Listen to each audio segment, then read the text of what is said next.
So in the beginning, what I was really trying to do is prime you guys to think about some of the essentials of ventilation, some of the concepts that are out there, delve into a little bit of how the ventilator works, show you some cool tips and tricks to manipulate it, but even more important than that, show you how, it's a little labor intensive to make that actually happen, because what I'm going to show you now is how we can do a lot of this stuff automatically.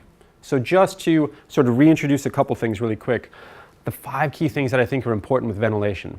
And what we usually focus on are these two, this variable parameter and this controlled parameter. Is it volume we're looking at? Is it pressure we're looking at? What are we actually focusing on?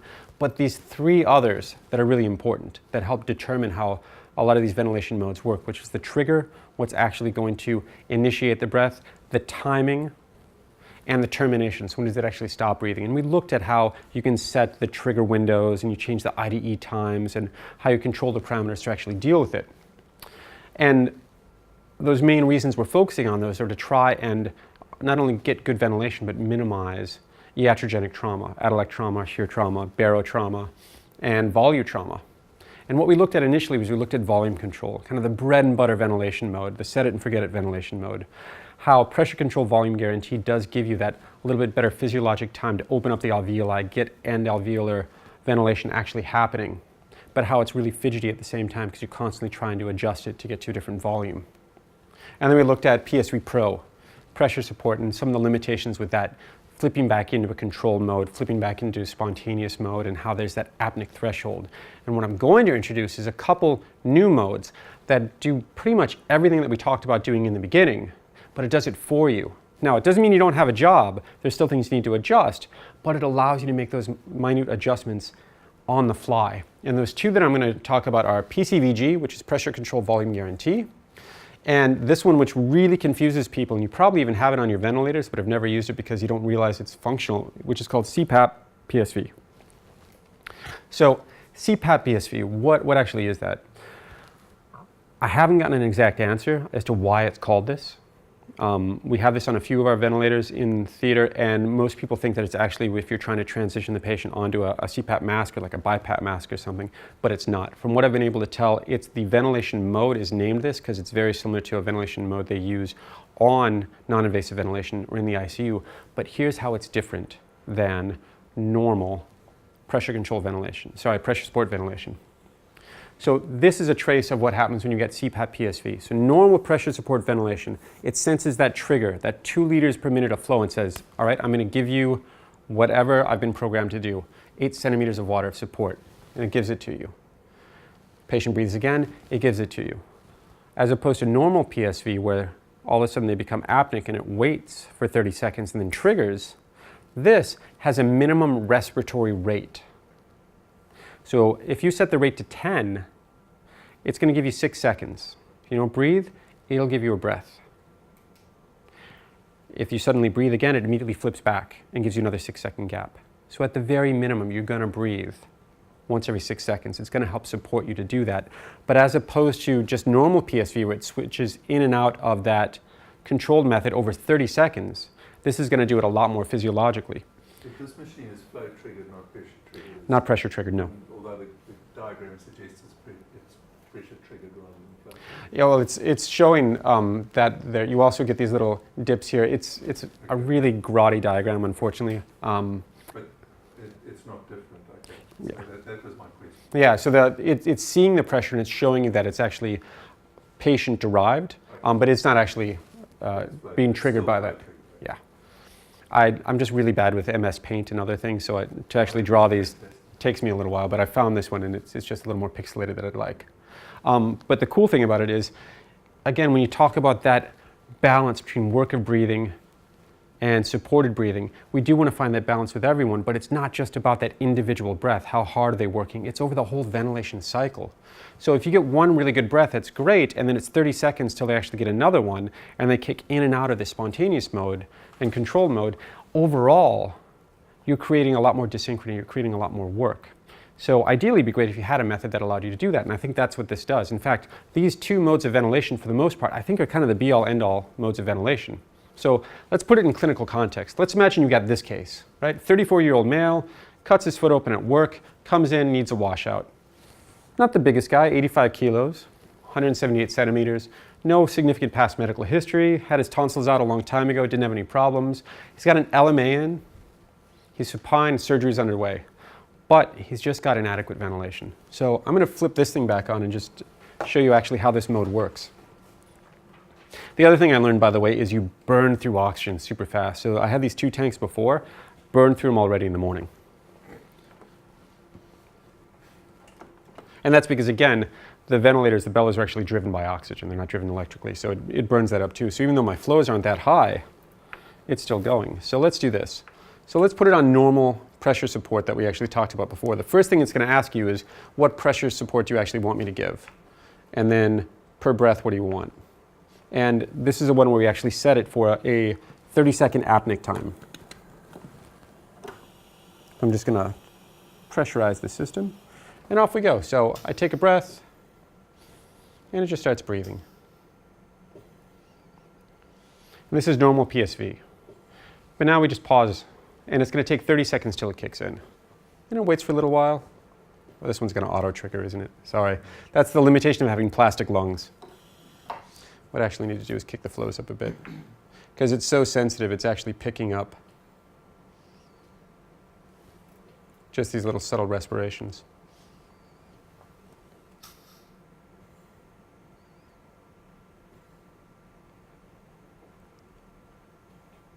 Stop breathing. Plastic lungs.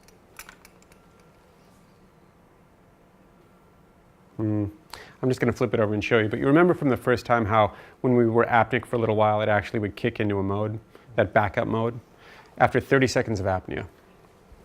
Now, with pressure control set on this one, CPAP PSV, what it's actually doing is something instead. So now what it's asking you is this: what do you want for pressure support?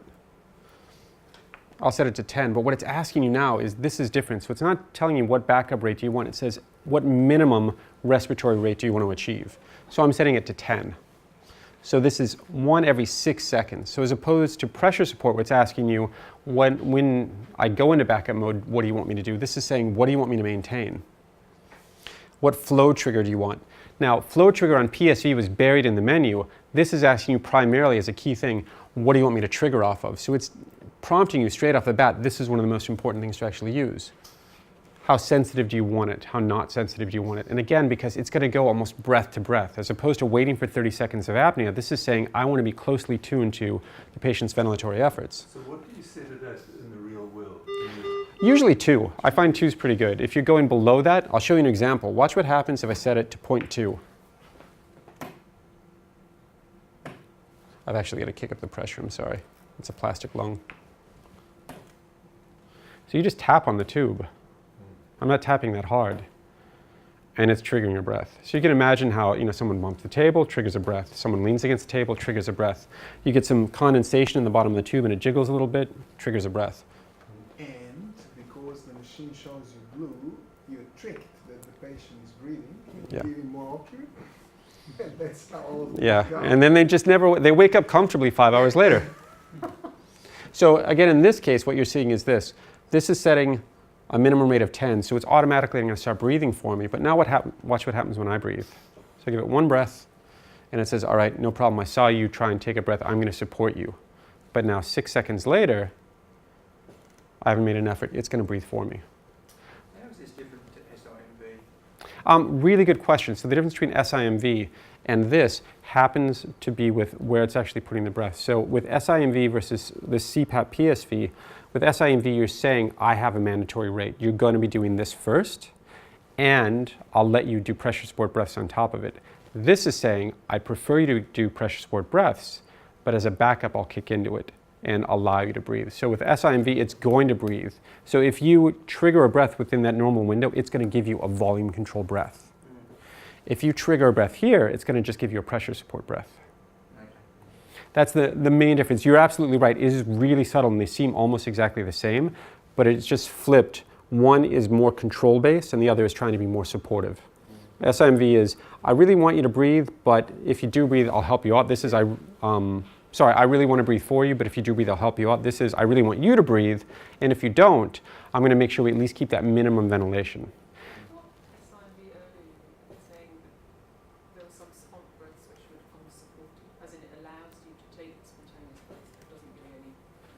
Oh, and I was, sorry, I may have explained that wrong. I was saying older versions of SIMV. That's what they used to, it used to be. It was this thing where if you tried to breathe within that trigger window, it would trigger a volume controlled breath. But if you breathe outside of it, it would do nothing. And most of them now are SIMV with some kind of pressure support. So no matter what, if there's a ventilatory effort, it's going to take away that stress from breathing against all the circuitry. So in this case, right now, all it's doing is it's just doing this. It's doing basically pressure control. So in terms of the CPAP breaths, what level do you set your pressure support for the CPAP breaths? you set it the way you normally would, really. So in this case, the PEEP's off, but I'm going to turn it up. I'll turn the pressure support on this one down so when it goes above it. But essentially, I think this gets to be a bit of a misnomer because it works if you're dealing with CPAP, if you actually put it on. But again, an endotracheal tube, there's no such thing as CPAP, it's PEEP. But the way to think about it, if you're really used to dealing with BiPAP or CPAP machines, is there's an IPAP and an EPAP when you're dealing with these machines. Your EPAP is when you exhale, what minimum pressure do you want to maintain in the system? That's your PEEP. That's the same concept here. On exhalation, system at neutral level, what do you want as your minimum level? And then when we say for pressure support, it's above and beyond. So if I have a PEEP of 5 and a pressure support of 10, it adds 10 on top of that. Whereas in IPAP, they talk about the total. So if you want an IPAP, an inspiratory pressure of 15, it's going to give you 15 including that PEEP. So again, same concept, same thing, but just different respiratory therapies. So they refer to it differently just to make life harder for us. In CPAP machines or BiPAP machines. That's what we used to say over PEEP or Yeah. And it's the same concept, it's just a different term. But that's why I really like this, because it gives you this sort of robustness where if they take a breath, no problem. The GEs have it. No. It's only the most recent. In fact, one of the things I find is that I think the nomenclature for it creates confusion because there's a few machines that we have at Westmead that actually have this mode on it. And most people use PSV, not because they think it's better, they just don't actually know that it's there for. They just think it's an extra mode that if they ever put a patient on CPAP, that's what it's there for. Because the name itself just doesn't really jump out at you. In fact, I'd almost say you should call it PSV plus something else so they at least understand that it's a pressure support mode. I think it just confuses people. But I really like it because it allows you to more elegantly transition in and out of spontaneous versus controlled. Yeah. Yes, it's all, and the PEEP, the total pressure will be 20. Yep. But then you're saying that CPAP PSV is nice for somebody who's basically breathing spontaneously. You want to take away some of the work of breathing and maybe have very few mandatory breaths and just let them breathe, but with support because you've got long tubes and narrow balls. And yeah, the pressure support aspect of it I think is just important in any situation to deal with. Yes? Are there any mandatory breaths in CPAP? Because if you continue breathing, does it give you that?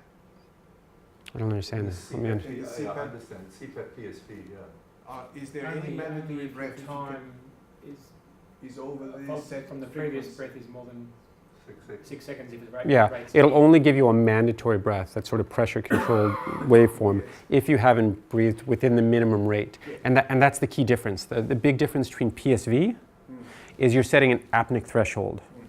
I'm going to see if I can trigger it again just to see how. There's no mandatory breath. There's only a backup breath as well. So it's nice for people who are breathing spontaneously. Yeah, it shortens these 10 seconds of waiting time. It gives you breath. Let's see if this will do it. So basically the CPAP one sets a minimum for all breaths of any kind, whereas the other one, SIMV, what you're setting is just how many nanotubers, and it's going to give you them. Exactly. But if you take their totally machine or patient. Yep. Well, if you set it on 10, it'll just give you one every 6 seconds, but you can take breaths in between. Yep. And if it senses you trying to take a breath and it's within this window where it might normally give a controlled breath, it'll make that happen then because it's more physiological, it's happening when you're trying to breathe, so the mechanics will be better. But then if it's outside of that window, again, SIMV, it'll just give you a little support. That's SIMV pressure support. Now this, I'm just not having luck getting this thing to work this time since we moved rooms. Let me see if I can charge it up and make a difference. But what I wanted to show you again with PSV and the way it's set is that it's going to flip in or flip out. Kind of like what I mentioned before with pacemakers, how pacemakers have that function where, if it's set to a minimum rate of 60 and you fall below it, it's going to kick in. But what you don't want ideally is it kicks in and then there's a big gap before it starts pacing again. And what happens with this, which I'm just not able to get to trigger, is again on normal PSV, it's going to have an apneic threshold. So it says if you don't make any respiratory effort, in this case within 30 seconds, then I'm going to kick into a backup mode. Now, it'll allow you to take over again and go back into PSV if you start breathing after a couple breaths. But let's say, give you a great example. It kicks into a mandatory mode. Which mode are we in at the moment? PSV, I'm just talking about normal PSV. So normal pressure support ventilation. Patient's breathing, patient's breathing, patient's breathing, you give them some narcotics. Stops breathing. 30 seconds later, the machine says, you're not breathing, apnea, I'm going to breathe for you. Off you go. But what it's looking for still, because it's on this pressure support mode with the backup, is if you start breathing, I want that to take priority. I've set this because it's a supported mode that you breathing is the priority. So all of a sudden, somebody taps the tube or something else, or it senses a breath and it goes, oh, patient breathing, there we go. Back on pressure support. Next time it's going to kick into a mandatory mode is 30 seconds away. So you're in and then you're out again for 30 seconds if nothing happens. In and then out again for 30 seconds if nothing happens. Whereas with this one, what you're setting is not a apneic time, you're setting a minimum respiratory rate where it's hoping you'll breathe, and if it doesn't, it's going to at least make sure you get a breath within that period. Thanks. It's cases like this that I think make it kind of helpful because when you've got those LMAs, there we go. When you've got LMAs or the patient spontaneously breathing, you're sort of weaning them off things. I just find it's really nice because it does transition between periods of them not breathing. At the end of the case, maybe you're running TIVA or TCI and you've got remifentanil and you're trying to titrate in long-acting opiates and you're trying to get things just right. You're looking for the respiratory rate. Maybe you're a little underzealous, a little overzealous, and you're just getting it perfect. Really nice for that. Like it makes it nice and smooth. Kind of set it and forget it. And again, that's just looking at the ventilator. I'm going to try and tweak this one lung again. For some reason, it's not letting me do pressure support. It keeps thinking it's trying to breathe. But that's looking at a supported mode. Now, let's go back to the controlled modes of ventilation. We looked at volume control, and we talked about how you set volume control, and what you're really looking for in the end is what the pressure is. And for the most part, nobody looks at what the pressure is until it alarms at you. But you switch over to pressure control and you're constantly sitting there trying to tweak the pressures to get the volumes just right, just like you're adjusting that arterial line. Up a little bit, down a little bit, the surgery changes, a little more atelectasis, up and down to get it just right. I think physiologically it helps a lot, getting that nice plateau pressure that holds steady because you're opening up the alveoli, but it's really fiddly. And I think that's one of the reasons a lot of people don't like doing it is because it requires so much fidgeting around, which is why this mode is the mode I really like, which is called pressure control volume guarantee. And what it's doing is it's giving you a pressure-controlled breath. So you're getting that plateau where it's holding a pressure there. And the reason this plateau is important, where it peaks it off like that, is it's giving your lungs more time to open up. Those end alveoli time to open up. Because both volume control and pressure control usually will get there where they're going to pop open all your alveoli. But the volume control, which is ramping up the pressure, isn't going to pop them open until the very end. So if you've only got an inhalational time of 2 seconds, those end alveoli may get open, but they're only open for a fraction to actually participate in gas exchange before they collapse down again. Whereas something like pressure control, again, you're getting them up there, holding it open for gas exchange, but volume is what suffers because you're constantly trying to tweak it. And you can do it, again, that's what we're trained to do. You tweak it up, tweak it down, but it gets a bit fiddly, especially as they put retractors in, they change the position of the bed. Paralysis starts to get a little bit light. Who knows what it is, but it changes. The worst one is pneumoperitoneum, the lap choles and the prostatectomies. Ports come in, ports come out, they lose insufflation. All of a sudden, bam, you've got like a 1.2 liters, and the next second you've got 300 mils. This one's cool because it's doing adjustments for you on every other breath, basically. So what it's doing is it's saying, you tell me what volume you want. It's not a volume-controlled breath. It's going to give a pressure-controlled breath, but I'm going to adjust the ventilator to make sure I give you that volume. It'll do it for you. So it gives you a test breath, and it says, all right, that's not the volume I wanted. So if it's less volume than you actually wanted, it's going to increase the inspiratory pressure. If it's more, it's going to decrease the inspiratory pressure. And it's going to do it within little ranges to try and get you to that happy level, just like you'd be manually doing anyway. But it's going to do it pretty much every other breath, constantly testing it, cycling it back to try and make things nice and happy. Now, that doesn't mean that you still can't get that point with a laparoscopic surgery where they pop a port out and the next breath is 1.2 liters. That can still happen because it hasn't determined that the pressure's changed. But that next breath that it sees that, it's rapidly going to readjust and do it for you. Same thing that you'd normally do anyway. Great example are these cases, which I do every now and then, which I hate for that exact reason. Laparoscopic prostatectomies. Big patient, head down, long surgery, patient's in lithotomy, belly's insufflated. The other side of the curtain, you hear the surgeon saying, can you increase it to high flow? And the pressure goes up even more. And the thing you're struggling with then is two things. It's not just getting those tidal volumes for oxygenation. You're trying to blow off CO2. So the pressures start creeping up. And you can see it too. You see the peak pressure goes to 32, and then it's 34, and then a little while later it's 39. And you can see it coming where it's going to start alarming. So you start tweaking things, the I to E time, switch it over to pressure control, start mucking around with it. But this can do it automatically for you, which I find kind of nice. Now, this one, I'm just going to kick up the flows and show you. I've got to pressurize the system because what it's doing is it's trying to learn from your patient each time. So let's see if we can charge it up.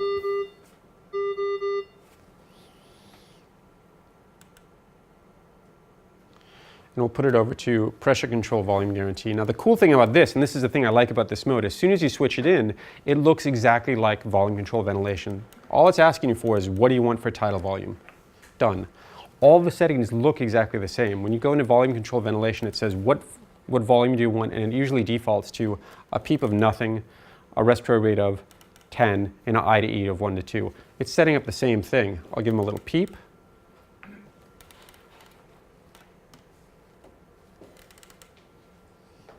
But what you're actually doing in this case is I've told it to go to 500. I'm going to unphysiologically set it to 700 because that's what this lung I think usually likes. But what it's going to do over time is it's going to be adjusting my pressures to get to that. So even though I'm telling it I want this volume, it's still giving me a pressure controlled breath. So it's ramping up that pressure, holding that pressure and dropping it down.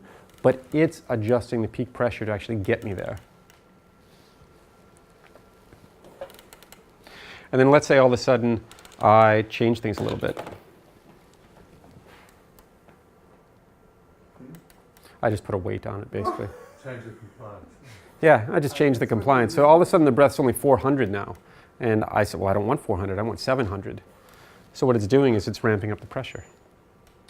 So it's automatically doing that for me. These old ones are good for something, see? That's an original iPad.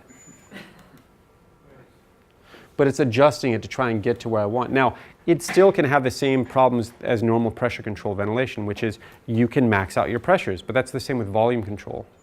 The difference is you get the kind of elegance of, this is just what I want. I want to think about minute ventilation. That's what I really want. But it's going to give you pressure controlled breaths and it'll automatically adjust it. The two things you can adjust if you go into the back system is this. Pmax, which is normal. What's your pressure alarm, and your rise rate. The rise rate isn't any united thing. It's not centimeters of this or that. All it is rate of pressure rise. 1 is slow, 10 is fast. So if I drop it down to 1, it's going to kick up that pressure slower. Now, what does that actually mean? Well, if you go back to this diagram to look at these pressure controlled breaths, normal pressure controlled breaths just ramp up right away to the pressure you set them for. I want you to breathe at a pressure of 32 for 2 seconds. That's it. It just goes up and then goes. This rate rise gives you this little shark finning. What it says is, I want you to get to that pressure, but maybe do it a little bit slower. So it's not just such a snap on the lungs. You can sort of ease into it. Now, personally, when I looked at it, I thought, why would you want to do it fast at all? Why not do it nice and slow? It seems like a nice, gentle way to do it. And the reality is, if you only had to give one breath, that would be the best way to do it. But you're giving a respiratory cycle. So maybe you're doing, again, 10 breaths a minute, 1 breath every 6 seconds, 1 breath inhalationally over 2 seconds. The longer you take to get up there, again, the less time you've actually achieved that final peak pressure. I usually don't muck around with that too much. I leave it at 5, which is right in the middle. I'm I'm sure it might make a difference in certain situations, but I haven't really delved into it too much where I've said, you know what, I really need to change the rate. The only thing I can think of is maybe you've got like really, really bad stenotic lesions or something, or you're dealing with a small tube. I have noticed that if this is the situation, low compliance PCVVG mode, set up let's say at 650, you want to load with 12 or 18 or 15, the machine cannot reach it unless you give it the rise rate, which To go allows faster. it out. This underscores most of the time. So the volumes are not reached. The set volume of 650 or 700 is not reached by the machine. It's like 100 less. Yeah. Increase the rise rate. No. No, Increase the you can rise change rate. it. You can change it. Well, I usually do, but Yeah. I'm just wondering whether that would help. You can, but It can help.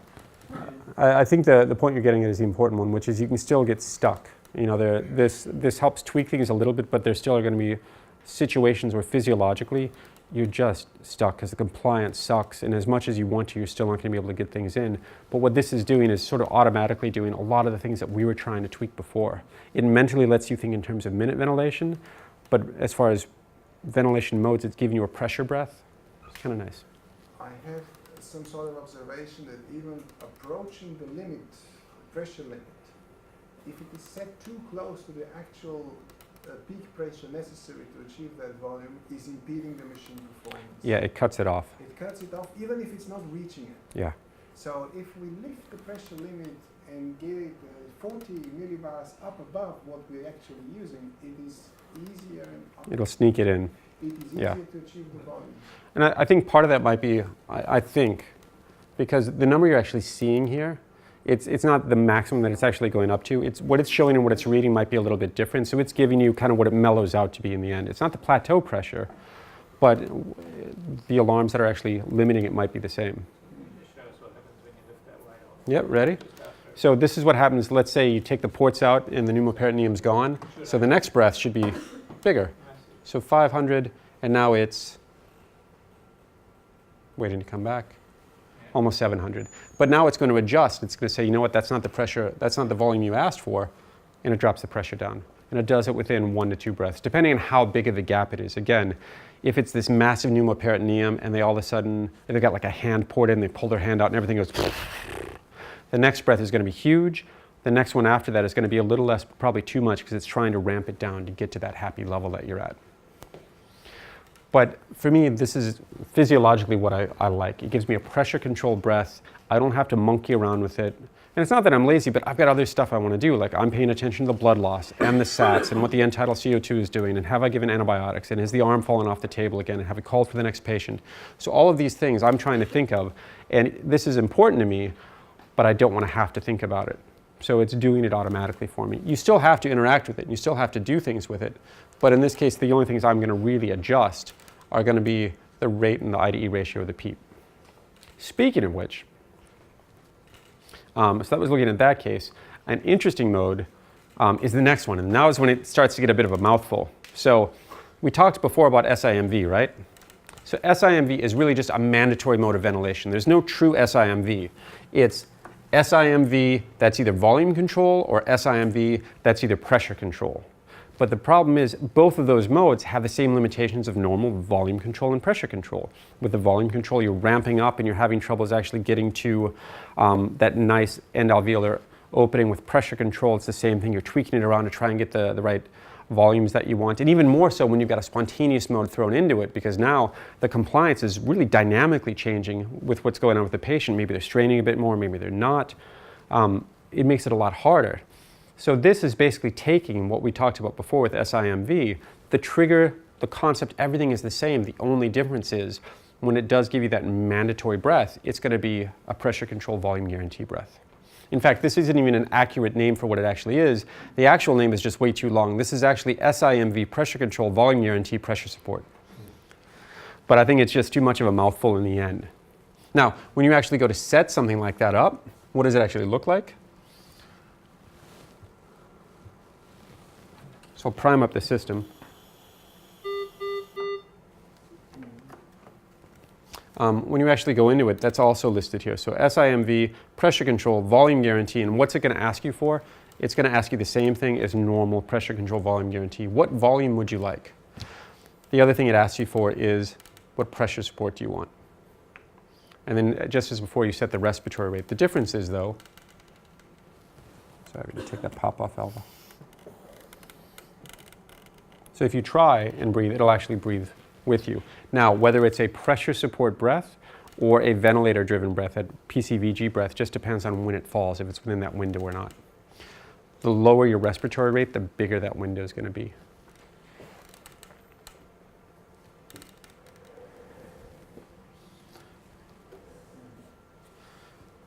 And now we get to talk about things that actually make me kind of sad. This is a, oh, actually, this is a really cool thing. I forgot about this. So one of the lung models actually came up with is just really, really simple one, but there's some glue in this thing. And it's just a really small MLT tube, right? So this is a size 5 tube. So imagine you've got this. You're dealing with a really common case, an ENT case. They're working on a vocal cord polyp. They need to resect it, so you're using an MLT tube, which has to be small so they can get around and actually work on the vocal cords themselves. The trouble is those tubes have got a lot of stenotic resistance, inhalational and exhalational. So, you know, if you're dealing with this and you walk through your normal modes of ventilation, I'm going to set this, I think I've got to set it to about 700 again. A size 5 tube like this really makes your ventilator angry, because to get those kind of volumes through such a small tube, you immediately start kicking your peak pressures way up. And that's usually what happens, because you've got this long tube, this really, really small internal diameter. So we start adjusting things. We start adjusting maybe the I to E ratio a little bit. I'm just going to let this fill up the system, but basically in a second, you can see the pressures are already starting to creep up. And in the next breath, it's going to get really mad at me and say, I don't like this. Now, not a big problem if you're about to extubate the patient, or the case only takes 10 seconds, but it usually doesn't. They've got to put in their retractors, put in their laryngoscope, and then automatically we're at 40 now. And it says, I don't like that anymore. So you say, you know what, let's go to a pressure control mode. Maybe I can make things a little better. So I'll set it to 32 and see what I can get now for volumes. Maybe it'll be a little easier for me. That's against the prescription. Yeah. Now, I'm getting 700 mils, much lower tidal volume, because it's allowing me to get to that pressure first and then just slowly ramp it in, so I'm getting better flow against the stenotic lesion. Again, this is a fixed stenosis, essentially. But if you do something like PCVG, same thing, it's going to do it automatically for you. You're going to get that volume that you want, but it's going to adjust the pressure. Now, I inadvertently set the pressure to that because I've done this about 10 times, so I know what pressure I had to get to. But realistically, on pressure control, I would have sat there and put the pressure up, put the pressure down to titrate it in. This will automatically just do it again and overcome a lot of that resistance. The pressure is still higher.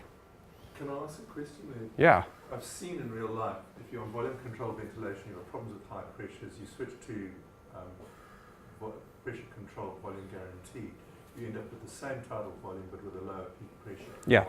That's a really good question, because you're thinking that this is still a volume controlled breath, and it's not. And it tricks people, because when you see your setup screen, it's asking you for tidal volume. So you think you're setting a volume controlled breath, but what it's really doing is the difference between how a volume controlled breath is given and a pressure controlled breath are very, very different. So this one, if you actually watch the waveform, what it's doing is saying, I'm going to give this pressure right away, and I'm going to 34, and I'm going to hold it.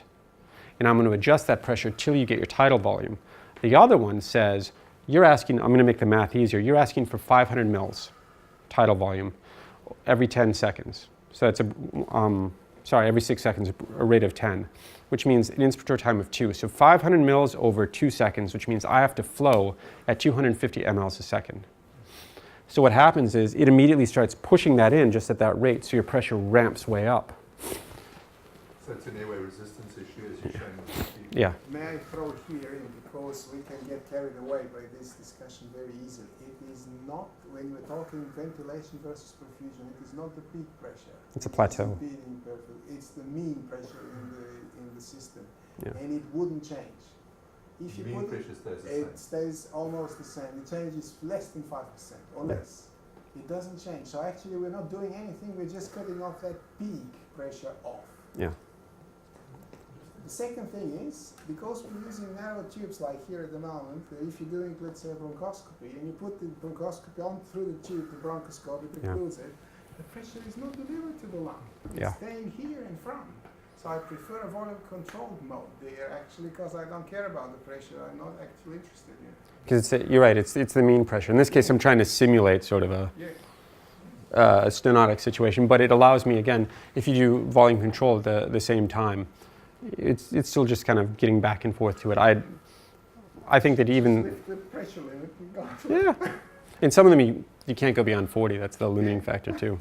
If we're using a thin tube like this that's got a high resistance, Mm. it's a pressure drop from one end of the tube to the other, then it's really the pressure that we're worried about exposing the patient to is really the pressure at the tip of the tube, which is going to be lower than the pressure here, isn't it? Because by nature of there being a resistance, there has to It's be slowing it down. a drop in pressure. Yeah. So why don't we measure the tip at the end of the tube somehow? And if you can I'd patent that.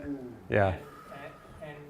And then it doesn't matter what ventilatory pressures you've got at the T-piece, because it's only at the tip of the tube that the patient's exposed. I can go even further. It's not at the tip of the tube, it's down where the It's the distal alveoli. Yeah. Because what the shear stress is doing is not actually tearing off these bits, it is creating an inflammatory response in the body. It takes more than 2 hours to develop. So Yeah. this is what is actually the whole I trauma. mean, in terms of adapting what we do to different size tubes, it would make more sense to measure the pressure at the tip of the tube and adjust your machine to that than be adjusting it at the proximal end. Yeah. And I'm not resistant. Well, Even measuring the pressure at the proximal end, You're measuring it here. Pressure somewhere in the machine Yeah. before all the pipes and tubes. I think there's 3 points, all that are really good. So one, the pressure you really care about, you're right, is what's actually going on at the distal alveoli.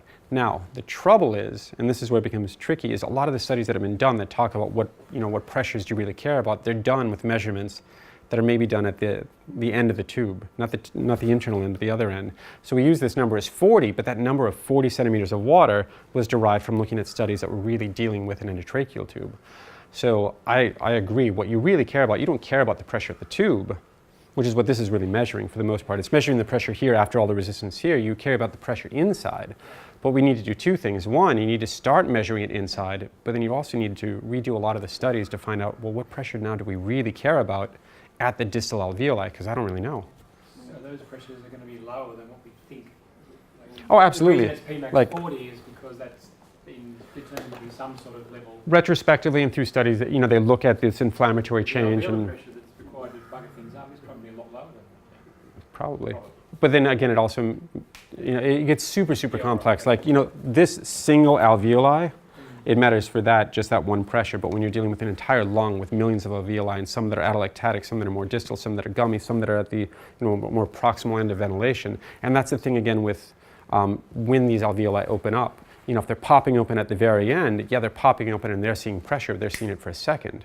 But they're also getting more shear stress. Whereas the ones that are in the beginning, that are always staying open, they're seeing more pressure, but they're not getting this atellect trauma from actually closing an opening, but you're still getting shear trauma, but 2 different kinds. And It's very hard to measure the alveolar pressure, but I mean, Oh, yeah. but you must be able to make some sort of transducer that goes into the tip of the tube. I'd love it, dude. If you make one, I will buy it. I think it'd be cool. I mean, it seems to be logical. I mean, it's the most distal pressure you can measure, but, short of poking something further down, which is I don't know. really useful. Take an old CBP transducer, connect a capnography monitoring tube to it, and pass it down the endotracheal. Just an endotracheal swan, just shove it down there. Just put it down to 3 millimeters from the tip of the tube. It would have been done if it was that easy. Yeah, I don't know. But I agree. Doing impedance studies and MRIs and nuclear magnetic strange things to estimate what pressure relates to what in But you can see if you had, let's just take it to the extreme and say a tiny tube, Yeah. a 4 mil. Yeah, well, even smaller pediatric tubes, they come in 2s. But whatever. If there was a huge drop over, it wouldn't really matter what you were getting at this end, as long as you were getting something reasonable at the end. Yeah. Although, from physical principles, your end inspiratory pressure is zero flow, even at the machine level, should be the same from the alveolus to the machine. Ideally it should. Except that if the tubes are very long, it may not equilibrate all the way. Is that time or is that 5? Come in. I don't know what that means. Oh, I hope that's not time. I still wanted to chat about something. Is that time or is that 5? minutes. Oh, good. Phew. All right. So last thing, again, I think it's a really interesting conversation, and it's something that I think is also would be great to look at. The one thing that I will kind of prod you with is this. Pressure on this end of the tube going to the patient, the pressure down here isn't so much, but that pressure still has to transverse back out. So if you need X amount of pressure to get in at that time, the only difference is you may say the pressure would be the same, but if you have an I to E time that's different, 2 seconds and 4 seconds out, ideally that means that the pressure going back out should be able to be less. But when you start getting into like even inspiratory-expiratory ratios, that pressure that's being seen on the lungs going back in is going to start to approach it and get even higher. I think it'd be cool. I don't know how to do it. I'd love to see it done because to me doing something like that is getting more towards this whole concept of closed loop anesthesia, where we're actually ventilating, we're actually doing things based on what we're seeing at the end. So when we actually say peak pressure, we're saying peak alveolar pressure, not, it's like end tidal CO2. It's not the patient's actual CO2, it's end tidal, so it's what we're seeing at the tip of the tube. And we know that we get a little mixing, so it changes the number a little bit, and it's just different from what's going on in there. But for clinical purposes, it's maybe a couple off. But really interesting. What I wanted to talk about now is something that makes me sort of sad, but it's something I really like. It's a little off from ventilation itself, but it's a really cool feature which is called end tidal control. It makes me sad because we actually don't have this in the US. It's not allowed in the US. So is TCI. We do not have TCI in the US. Not approved. The US equivalent of the TGA does not allow us to have TCI or end tidal control. The ventilator will look exactly the same, but you will not have that button. What's the logic behind it? I love that question. I was hoping you'd ask that. The logic behind, and I can understand the logic behind TCI even though I disagree with it. And the logic behind TCI is they're saying that you have something prescribing medication to a patient, TCI, adjusting the dose up, down, up, down, up, down, that's not actually a physician doing it. So that's not allowed. That's how they've interpreted it. Now, I don't agree with that. I think that's ridiculous. But I can understand how maybe they're reading it. And they're saying, well, it's estimated based on, an algorithm based on height and weight, or, you're looking at what they assume, and it's adjusting it based on that. But end tidal control is an actual closed loop system. And it does what we do already, but it does it for us. When I sit here with a ventilator and I turn it up to 4, I'm not saying I'm giving the patient 4. I'm looking up here and I'm saying, what's the patient actually getting? 3.2, fine, let's go up to 5. And you're constantly adjusting it. It's just doing what we actually want it to do. The important thing about this is that studies that have actually been done on it show that it minimizes your vapor consumption, which is really kind of nice, especially if you're trying to look for cost savings, but it also equilibrates things nicely. It's giving you this feedback system. Now, how it actually does it, like pressure control volume guarantee, it's testing the system. And what it's going to do is it's going to try and give you this steady state for what you set it for within about 90 seconds. Or sorry, 2 minutes, achieving about 90% of your target within 2 minutes. So you put on end tidal control and you say, give me a DES concentration of 6.2. It's going to ramp up its flows to 6 liters per minute to get you to that concentration, and then it'll kick back to whatever volume flow that you actually said before. Sorry, flow that you said before. So, for DES, for example, if you want low flows, 0.5 liter per minute, it'll kick back down to that. But in the beginning, it's going to ramp up to it. The reason I think it's important to understand that is that a lot of people, when they activate it, they feel they lose control of their flows. That's why it's just trying to give you this equilibration. And it's constantly testing it to keep you just along that. One of the problems with using with these, though, is that it doesn't know about the dangers of high inspiratory DES. Yeah. And it will pull the flow down quite quickly and push the inspired DES up to 10 or 12%. Yeah. That makes you get irritated. Yeah, and that's... You've got to set the minimum, if you're using DES, set the minimum flow at about 2 liters, and it doesn't push the inspired up too high. But then it loses the advantages of gas Well, steering. that's at the start. At the start. So But after that, it'll mellow it out. So when I use it the opposite way. I manually get them up to where I want. And then hold it there. I turn it on, and then once we're settled and I've got nothing else to do, then I turn it off again because I run 250 minutes per minute, which it won't do because of some strange. Yeah, it sets the minimum volume it sets. So it's got a couple interesting settings. One, it's got minimum, which is about 0.5 liter per minute. It's got a purge function, which is where you basically say, bring me back down to 0. And what it does by that is it just turns off all the gas, kicks up the flow. But the maximum flow, and I don't know why, I actually want to ask him this, the maximum flow it'll go to is 6 liters. Whereas I know if I want to get the flow off, the gas off, I'm going to turn it up a lot higher. So I actually disable the end tidal control at that time. I'm not sure why it does that. I need to ask him about it. I can't demonstrate it on this because you actually need a breathing patient with end tidal CO2 to actually come out and exhale gas for it to do it. Yep, time. 30 seconds. Last thing, so we talked about recruitment maneuvers before in PEEP, right? And we talked about how there's a lot of different ways to do it, and you can actually ratchet things up. The cool thing is, again, these machines actually have this built into it so you can do it yourself. Now, there's 2 different ways you can do it. You can do a vital capacity breath, which is similar to a sigh. You can also do this really cool cycled breath, which is essentially what I showed you before, ratcheting up your pressure support and your pressure control and your PEEP to open things up. Most of the time, you're going to be able to get this. This may not be enabled, you just have to ask them to enable it, but it's usually hidden under procedures. So if you go to procedures, you're going to see 2, vital capacity and cycling. Vital capacity you can automatically set. Give me 35 for 15 seconds, you just hit start and it just does it. Basically a sigh, holds the pressure up and then drops it down. But if you go back to cycling, and this is a cool thing, I just programmed these myself, just kind of like programming the seat on your car. You can set multiple different ones.